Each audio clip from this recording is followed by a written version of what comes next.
അസ്സലാമു അലൈക്കും സുഹൃത്തുക്കളെ, നാം പലപ്പോഴും ഉമ്മയെ സ്നേഹിക്കാറുണ്ട്, പുകഴ്ത്താറുണ്ട്. എന്നാൽ മറന്നുപോകുന്ന ഒരാൾ നമുക്കിടയിലുണ്ട്. അത് സ്വന്തം ബാപ്പയാണ്. ആ ബാപ്പയുടെ ജീവിതം തന്നെ നമുക്ക് വേണ്ടി ഒഴിഞ്ഞുവെച്ചതാണ്. കാരണം പ്രവാസത്തിൻ്റെ എല്ലാ കയ്പ് നീരുകളും ഇറക്കി നമ്മെ വളർത്തിയ ഒരു മഹാമനുഷ്യൻ, അതാണ് ബാപ്പ. ആ ബാപ്പയെക്കുറിച്ചാകട്ടെ ഇന്നത്തെ ഗാനം. ഇൻഷാ അല്ലാഹ് നമുക്ക് രണ്ടുവരി ആലപിക്കാം. ഉമ്മയും ഞാനും തനിച്ചാണ് വീട്ടിൽ, ഉള്ളുകരിഞ്ഞുകൊണ്ടി സ്വർണ്ണക്കൂട്ടിൽ. ഉപ്പാനെ ഓർത്തെന്നും നീറുന്ന മട്ടിൽ, നാളുകൾ നീക്കും കാണാൻ കൽബ് കൊതിക്കും.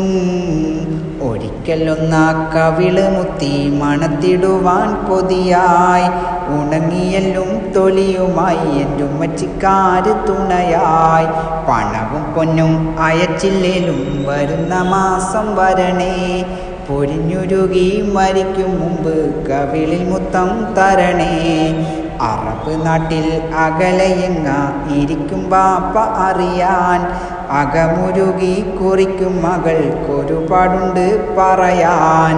ഒരുന്നു മകൾ കരഞ്ഞു കണ്ണീർ ഉതിർത്തു കൊണ്ടാണുറക്കം, കനവിലുപ്പ വിളിക്കുന്നതും നനച്ചുകൊണ്ടെൻ മയക്കം.